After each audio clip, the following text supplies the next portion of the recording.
to call the Athol community meeting to order at 6 o'clock tonight. And I really do appreciate everybody coming out and giving us feedback on the comprehensive plan. I think many of you, I've talked to several of you and tried to get some understanding of your challenges and needs and what we need from you, which is your feedback tonight. What I like to do, my name is David Levine, and I'd like to introduce the rest of the Planning Commission. To my right is John Malloy, and I have John McFadden, Bob Grossklasser, Wes Hanson, Deborah Rose, and Colin Coles.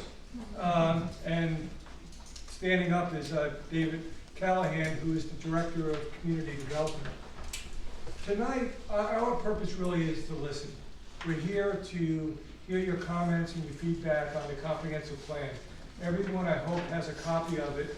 And this comprehensive plan is really a policy document that links to the land use code, but is not the land use code. And the policies here will help us in the future if this is adopted, or when it is adopted. It will help us in the future determine what our land use policies will be. When we started this process about a year ago, maybe a little over a year ago, we really tried to consolidate the number of policies and goals and objectives that were in the 2010 plan, which was the last time the plan was approved. So you'll see hopefully more targeted goals and objectives and policies. And as we've gone around, this is our 4th out of 5 meetings. We continue to get feedback both at a meeting like this as well as sending us in feedback to the community development area. What our plan is that we're just going to go and wait until all the community meetings are done, all the feedback comes in, and we're developing a public comment report that has everybody's comments from all the community meetings and all the written comments that we've gotten. And then we're going to sit in next month and go through page by page of all the comments and see where we have to go and potentially make adjustments to the plan proposal you have right in front of you today. So this is just a proposal as of this moment. Once we go and review everybody's comments and make additional changes to this plan, we'll put it out to the public again, and so you'll have another opportunity to go and comment on it. And then we'll schedule a public hearing that will be another opportunity to give us comments. We'll make our final determination and prepare this and make changes and then send it to the county commissioners as our recommendation for the update of the comprehensive plan for Kootenai County. They will have their own process, which will include a public hearing. So there's a lot of opportunities, either going tonight, telling us what you think, going online on keepingkootenai.com to give us feedback, or by sending stuff by mail or email to Director Callahan's department. I encourage everybody to do that. And one last request I have is the more specific you can be when you come up and give us a comment. If you could tell us what page you're on, or what section, or what goal, or what objective or policy, the more specific you could be, it will help us understand what you need us to consider going down the road. I think that is, I'm going to ask David to just do a little brief overview of the comprehensive plan, and then we'll get to the comments. Well, thank you, Mr. Chairman, and good evening, everyone. Thank you for being here. One of the things I should do to get you on a level playing field is just mention that my department is responsible for land use planning, code enforcement, building inspection, and of course tonight we're merely dealing with land use planning, and a fairly small component of that, but a very vital one, the big picture policy of how the county ought to grow and develop. In case you don't know, I should spend your time for just a minute or two. The 2010 Comprehensive Plan, which is our current adopted policy, is the current guidance for how the county ought to grow and develop right now. The 2010 plan has worked well by and large, but it's fair to say that it could use, and we have shown that it could use, a fair amount of editing. I'll get into the details of the editing in just a moment, but by way again of explanation, my office consists of 28 people, 3 of which are to my right if you'll raise your hand. But we're all paid staff. Everyone you see here is a volunteer. And I, for one, am grateful for what they have done, because they have gone through every line and every page of this and done yeoman's work to distill it down to this. So if you don't remember anything else tonight, I hope you remember the takeaway from my viewpoint is there are some 347 goals, objectives, and policies in here that the Planning Commission managed to whittle down and eliminate. And what you see here is, in my view, good, plain English to eliminate overlap, superfluous language, and cases where sometimes the language actually conflicted from one chapter to another. So in large part, I believe what you see here is a necessary thing, but truly not, in my view, controversial. You can choose to disagree. But again, because what we've done is distill out of here the true useful essence in a way that people can now hit it, get it, move on, if you'll pardon my South Texas approach to things. The other thing that David mentioned, but I want to stress, is that the overarching policy for the county is how we derive ultimately the land use and development code, which is the literal regulations that my staff uses anytime we do a development review or review a request for a rezoning or anything like that. So the policy drives the statutes, and they really have to be connected, meaning there shouldn't be anything in here that conflicts with this.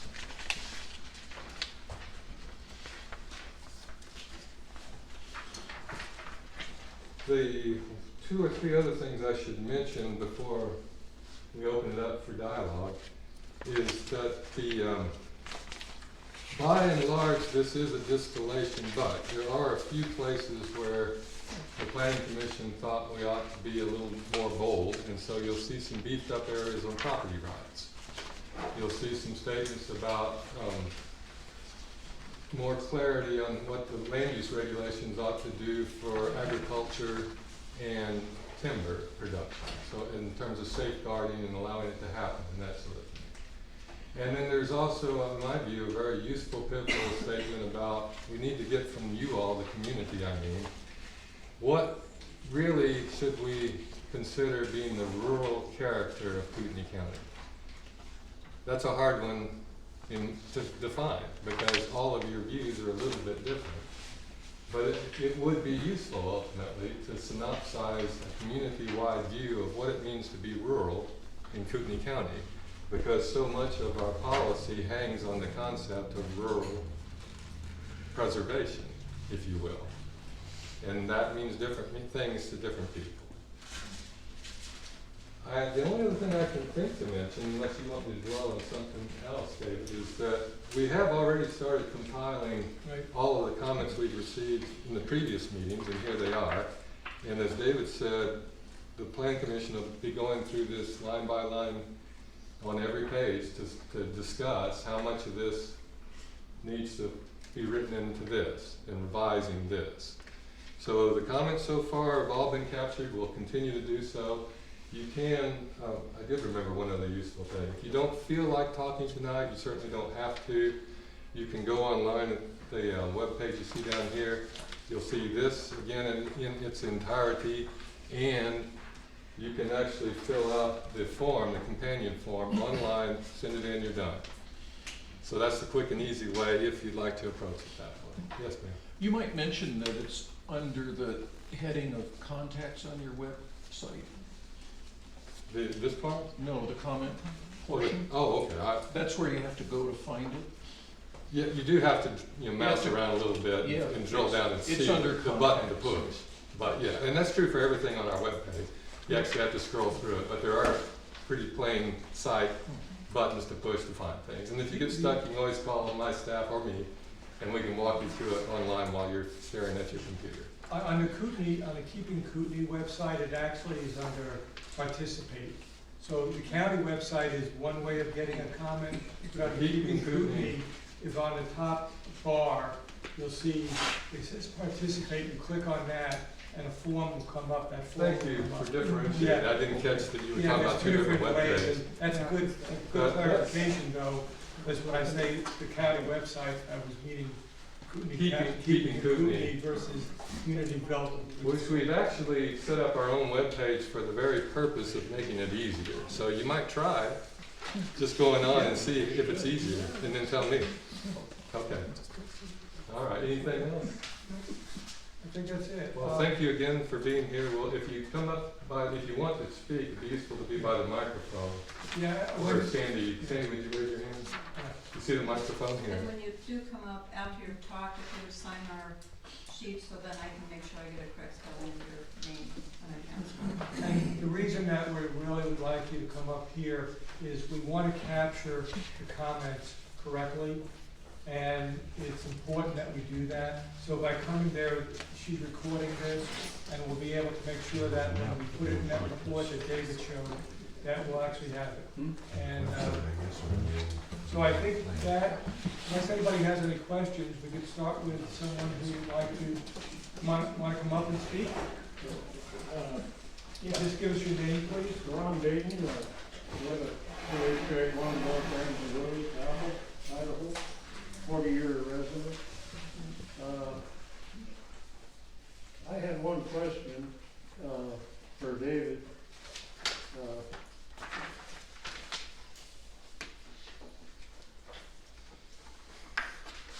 If there's such a push to get this, where's David? Right behind you. There's such a push to get this, the waiver from the 2010 comp plan. I see a little bit of something going on behind the scene.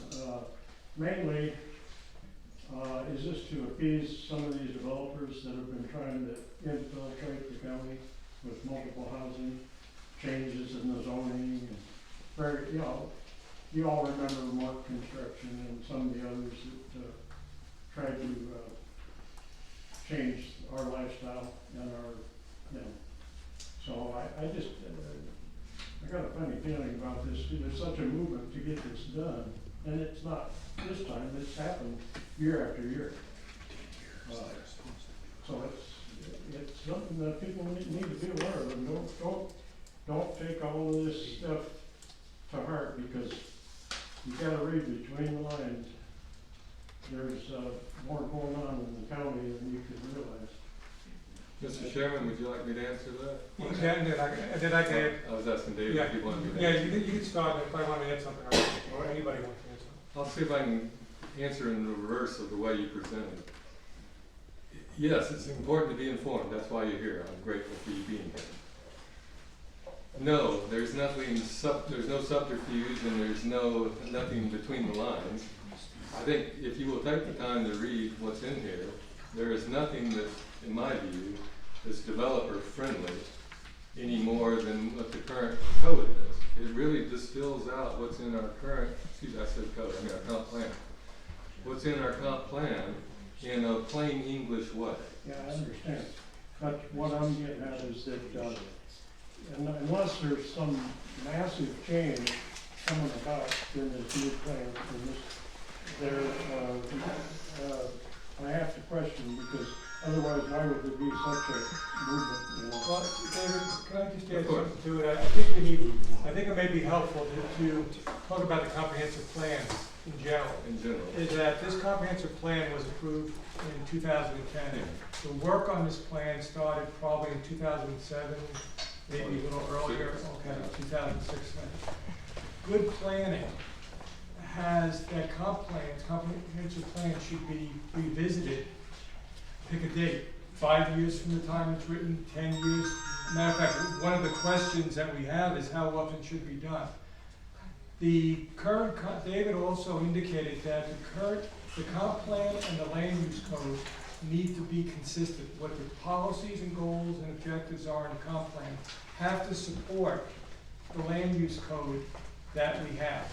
In some cases, That did not happen. And in other cases, we wanted to do things that we heard from the public that they wanted to protect property rights, to do water protection and all that we couldn't do because the current comprehensive plan was inadequate in that area.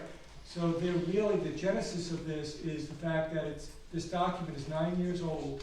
The actual feedback from the citizens of the county are probably more than 10 years old, or maybe longer. So it's good prudent planning to go and update it.